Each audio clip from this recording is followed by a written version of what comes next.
Okay. Thanks very much, Barry. Okay. That was great. Lots of food for thought and discussion. But let me hand over now to Amitabh Mehta for the third paper. Amitabh, there you are. I am here, Daniel, and I hope you can hear me. And we can hear you well. Excellent. Let me share. And there we go. So I did put together a presentation, which is probably a good idea, but I'm not sure how well it works on Zoom. Let me just start first by saying, Daniel, that I think that this initiative is a fantastic idea. When Magli originally approached me, I wasn't too sure, in fact, but I actually think that, one, it's extremely important that people come together on the topic of COVID and post-recovery COVID. I'm spending my days doing only that. What's exciting about this part is, though, that the different papers that I've had a chance to review, pretty much everyone today and I think a couple later, interestingly have come from different angles to probably the same kind of area, different sort of approaches, but to a similar kind of long-term approach, as it were. And I like that because, you've got the IMF side, we need early warning signals so that we can do something about future problems. How do we fix it today? Barry just now spoke fantastically, and his paper is my favorite out of a lot because it speaks very much to a practical approach to doing things as well. And I, from my side, wanted to bring much more of that practical side into my paper as well. From what's going on around the world, because this is already happening. Places like Southeast Asia, South America, and so forth are all looking at this right now, because this is not just a problem for SADC, this is a problem globally. And of course, there are a lot of similarities that one can, and ideas that one can use over here as well. So I won't go too much into the debt management challenges. I think everyone's pretty much covered it. The problems are continuing, commodity prices are falling. The other side that I work a lot on catastrophe bonds and catastrophe insurance and things like that. And of course, the area has suffered quite substantially pre-COVID from El Nino and droughts. I've also been lucky enough to be working on the African vaccine manufacturing, local manufacturing initiative for quite a few years. So I'm very well aware that healthcare, of course, is also an important part of that. And all of these, of course, are lending towards the increased spending requirements within the region, certainly. I think COVID, of course, without question, has made everything much worse around the world, but particularly in this part of the world.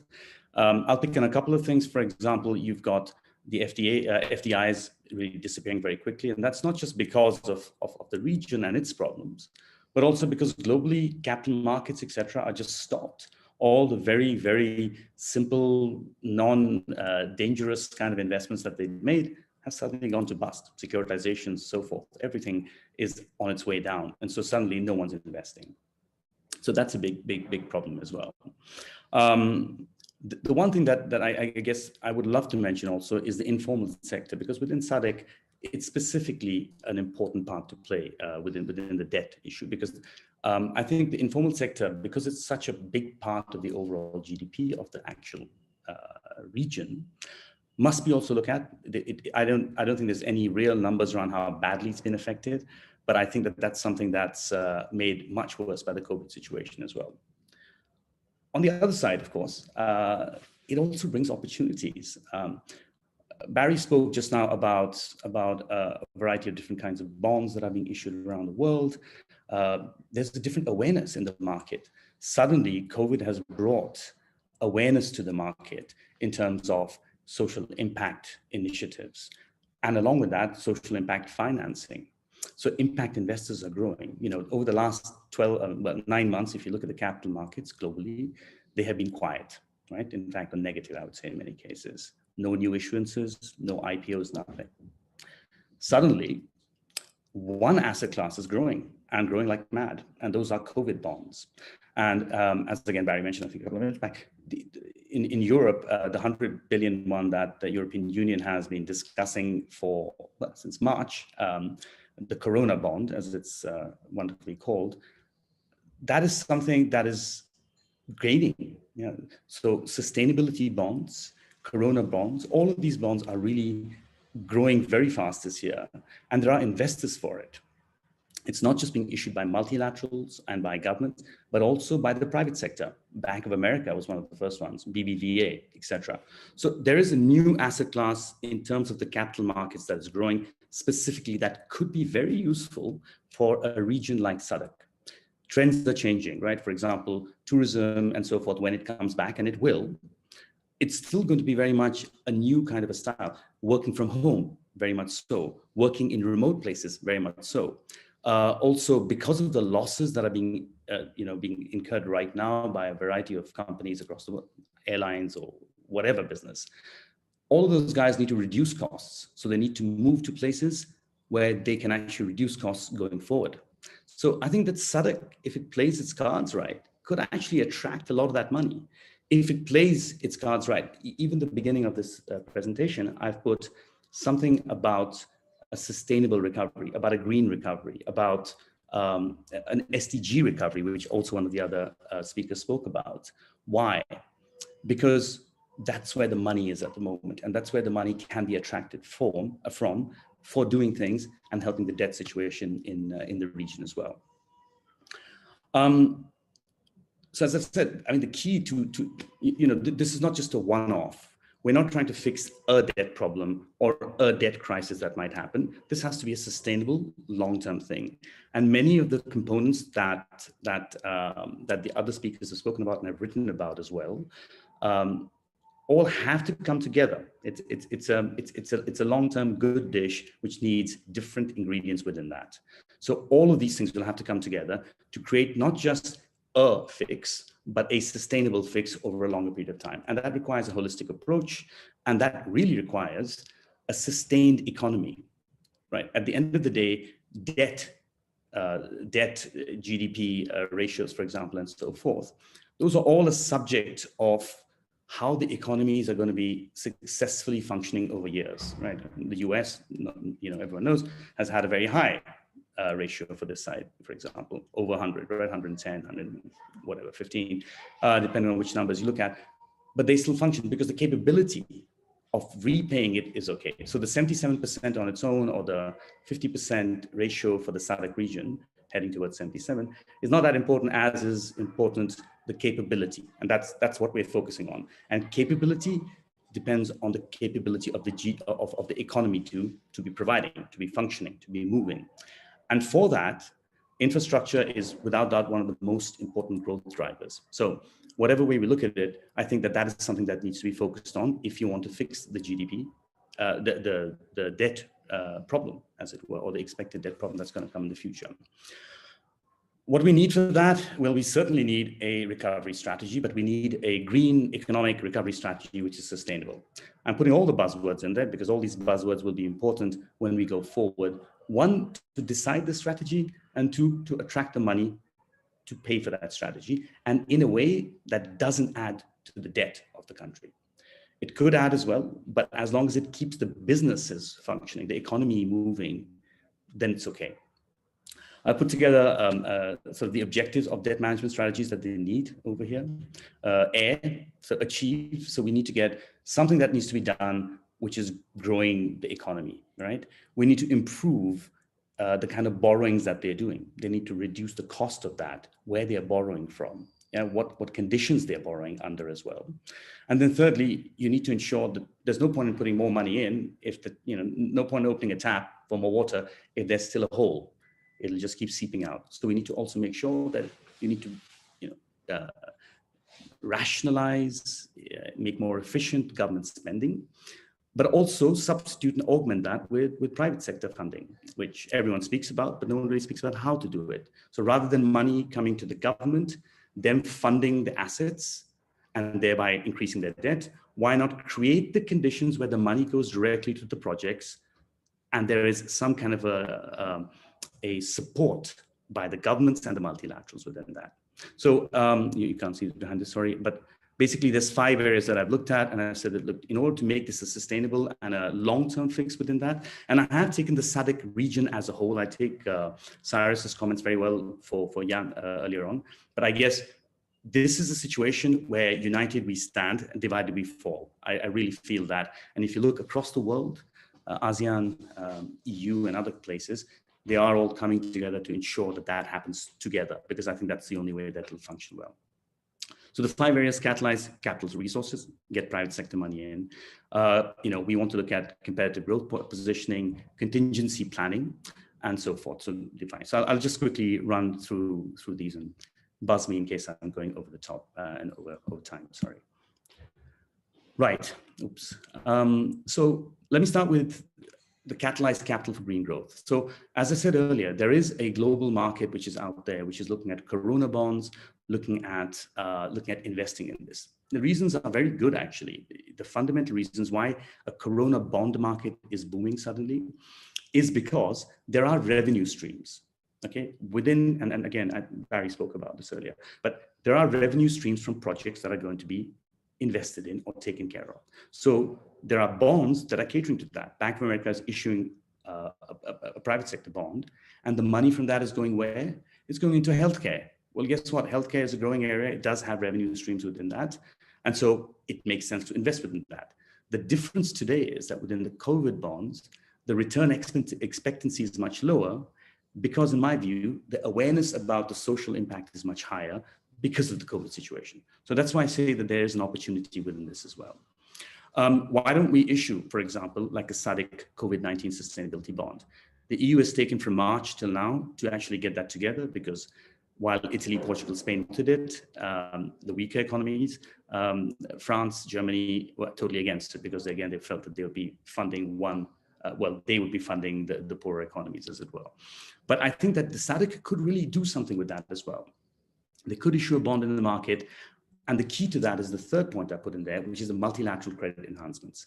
There are global capital markets out there that can finance this at a decent level, right? This is key, at a decent level and at good terms and conditions, with a certain amount of time, grace periods, so that they're not running to pay back principal and interest.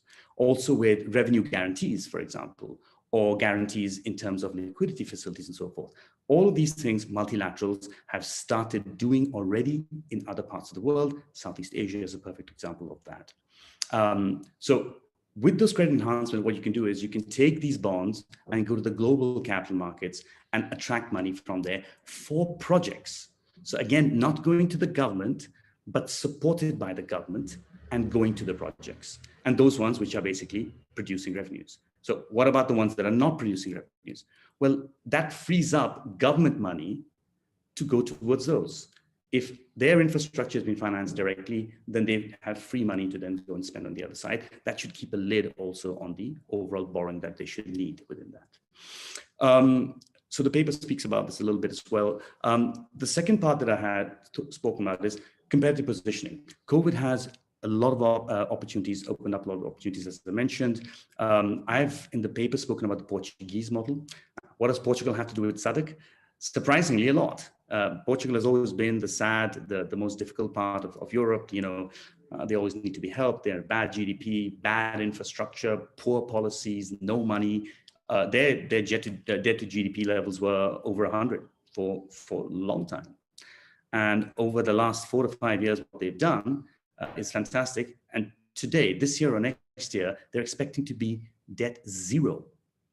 So that bears, looking at, certainly. So I put that in there. And the way they've really done it, very simply, is they've made it interesting for people to come there and set up business. They become like an IT hub and a tech hub, basically, which they never were. Number 4 in the world from being nowhere, right?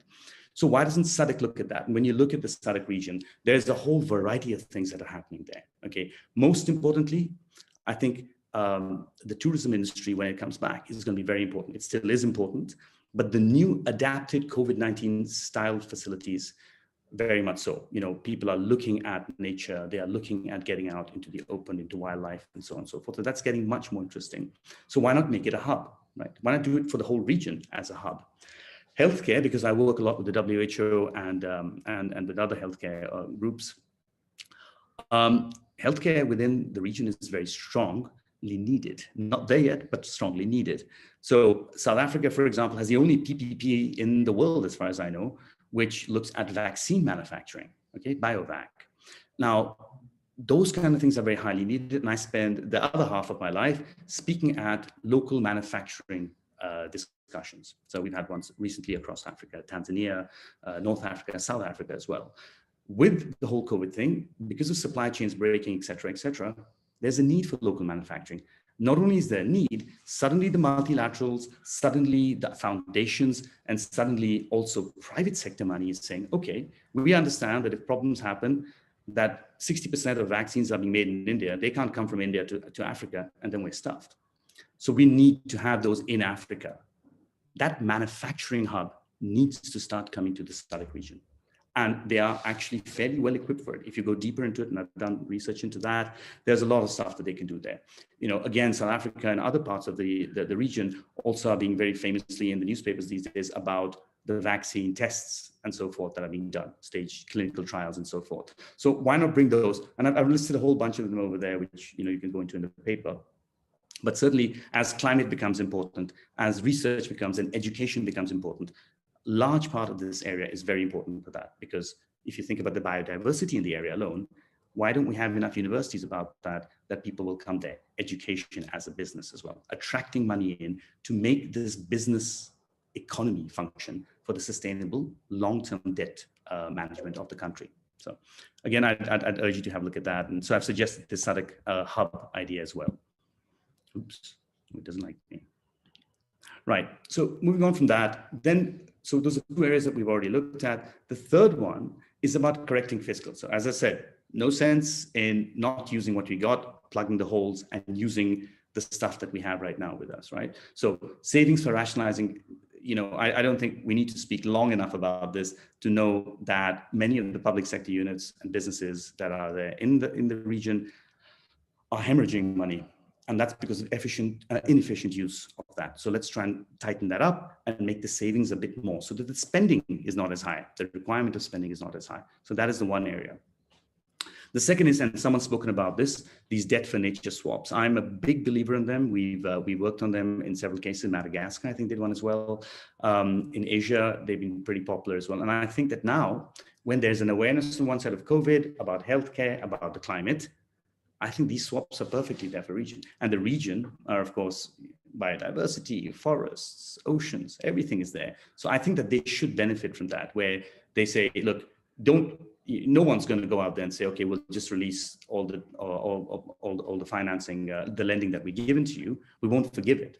China certainly will not. And, you know, speaking to Jan's things earlier, China will have a double effect. You know, if it's lent 100 billion to a region, all that 100 billion is going towards Chinese companies who are actually building most of the time. So not only do they lose out on the lending, they'll also lose out on the money that would have gone to Chinese companies. So it's not going to be that easy, but these kind of swaps would allow for something to come together, climate and debt. So I think that's a really good idea to explore much further. And I think that there's a lot of appetite for it also from countries. Asset recycling is the third one. Australia, India, and other countries are very big on this. You know, we've got the assets. They're usually in extremely bad condition within the SADC region as well, and many of the SADC regions. So there's a double benefit to doing that. Why not on one side? This is not privatization. This is quite important. We're not selling the family jewels. Mostly they're going to lease it out. So lease these out to a private operator who comes in. There's a revenue stream already because there's a population already in Africa that is using these utilities and so forth. So it would be easier for an investor to come in to operate that, take it on lease for X number of years, and not only then take that debt requirement off and, you know, servicing requirement of the government, reducing their debt again, but also they would do up those utilities to make them better. And yes, there would be some kind of a user charging on that. But then the government money, instead of going there to service the entire utility, for example, would go towards maybe viability gap funding it. So again, I think that, you know, I've suggested something like that also within the paper about some kind of a SADC asset recycling viability gap fund, kind of a hybrid between a recycling fund and a viability gap fund, to try and basically use the money that the budget has, not for going and spending on the assets, not for servicing it, but doing enough of it to take the risk out to get the private sector on board. And I think that multilaterals need to play a much bigger part within that. And certainly they are doing so in other parts of the world. I know I'm running out of time, so I'll try to be quicker. Contingency planning. Okay, no point in doing all of these things if 1 year down the road, we have another catastrophe and you're back to zero again. So catastrophe planning is extremely important, I think. And we've been working a lot with ADB, with AIIB, World Bank, IFC, and all these guys looking at catastrophe bonds. So I take the point that Barry mentioned about catastrophe clauses within contracts, but there is no reason, as we're speaking at the government level, that the governments cannot, along with multilaterals, get catastrophe bonds issued. They're being done across the world at the moment. Mexico, Argentina, World Bank is very active in this area, and I'm sure the African Development Bank could be as well. I know the Islamic Development Bank is looking at an Islamic version of that as well. So why not have that, not just as an insurance mechanism, a cat bond, but also as a financing mechanism. If everything goes to pot, money flies in. Money flies in to try and recover the economies. So all the work that we've done doesn't go to zero again, but is held by this kind of an insurance behind it. And catastrophe bonds are really getting much more exciting about that. And they can take a much wider kind of look at the region as a whole, because the diversity makes the risk a bit lower. So I think that's not a bad way to look at things as well. And there are hybrid models to reduce the cost of that. So then all the governments are paying for is the premium for the cat bonds, premium for the insurance effectively, not having to deal with the entire catastrophe when it happens. So that's something that we should be looking at as well. And then finally, de-risk models of infrastructure planning. So, we cannot discuss this without PPPs. There have to be public-private partnerships. There have to be pooled funds out there, because let's be clear, these are small kind of infrastructure projects. These are not the traditional things. So you need pooled funds to come together, one, for actually the assets that you want to invest into, but also for the investor bases. The investors are willing to come in, they want to fund these things, but they need the one-stop shop, right? So you create a fund in the middle, some kind of a pooled fund where money come in, and things like this are already happening in places like Tanzania. There's been a lot of work done on that with the World Bank when I was at there, and Magli should know about that as well. Municipality bonds and pool funds are being sort of pushed with that. So blended finance, another very important part of this. I think the concessional financing, again, let's use the government money, not to raise our debt to try and save the region, but to try and fund the risk, or even guarantee the risk so that the private sector is willing to come inside. And again, multilateral banks, African Development, World Bank, IFC, MIGA, all of these people will play an important part in that for any strategy as well. So I think I'll end there. That's really what the paper is about. I hope you find it interesting if you get a chance to read it. And I would love to hear anything back from yourselves as well, and feedback as well. So there you go. Thanks a lot. Great, thank you, Amitabh. Lots of interesting ideas. Let's go to our commentator, Anuj Mehta. I can see you're around. Great. And I know this is extremely late for you, so we appreciate you staying up long past your bedtime.